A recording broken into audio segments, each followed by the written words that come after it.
This week's discussion, our team dove into how to build team cohesiveness and how to build the social glue that helps contribute to this cohesiveness in an organization. Healthy relationships and the social glue that we speak of contributes to organizational health and the overall culture of a team or of the entire organization. In week 2 for this class, our class watched 5 TED Talks that inspire great company culture. One of these discusses why good leaders make us feel safe and how important safety is. We argue that safety can be wrapped in to good relationships. Building relationships between leaders and followers or between other team members helps them feel safe and therefore they're able to focus on their work and enhance productivity. Simon Sinek, in one of the TED Talks, states that when individuals don't feel safe in an organization, they use all of their time and energy and focus on protecting themselves and what they need to do to remain safe.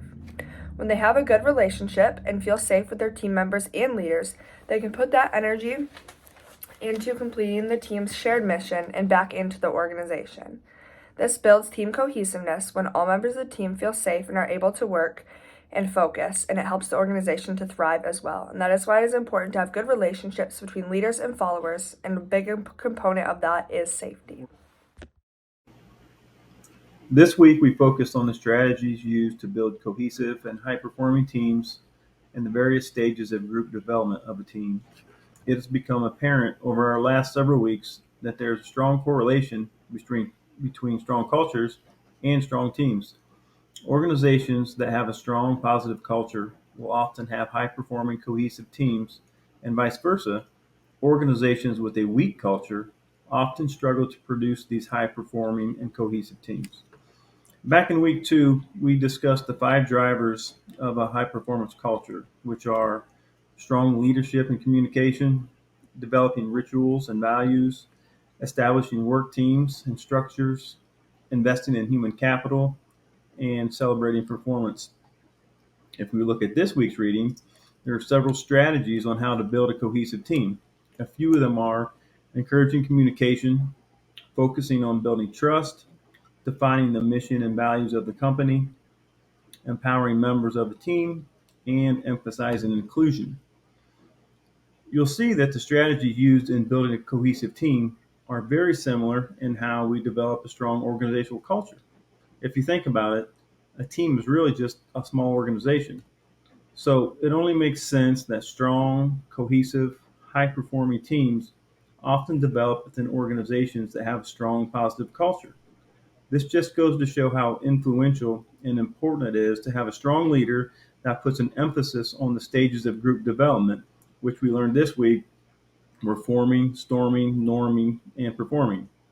When group development includes the above strategies, it develops high performing, cohesive teams that in turn support a strong organizational culture. Thank you. The first thing they do. Okay, so how does my discussion post impact organizational culture?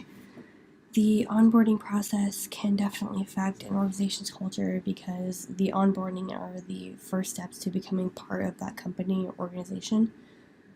The onboarding is the first thing they do before they start their new job, so this is essentially the gateway of experiencing part of the organization's culture.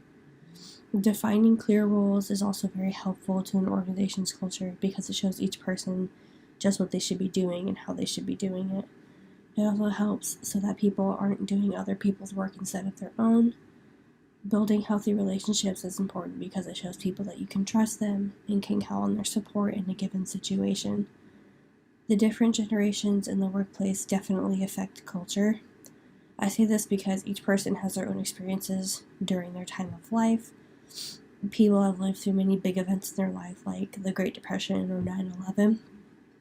Because of this, each person has different personalities due to whatever event happened in their life.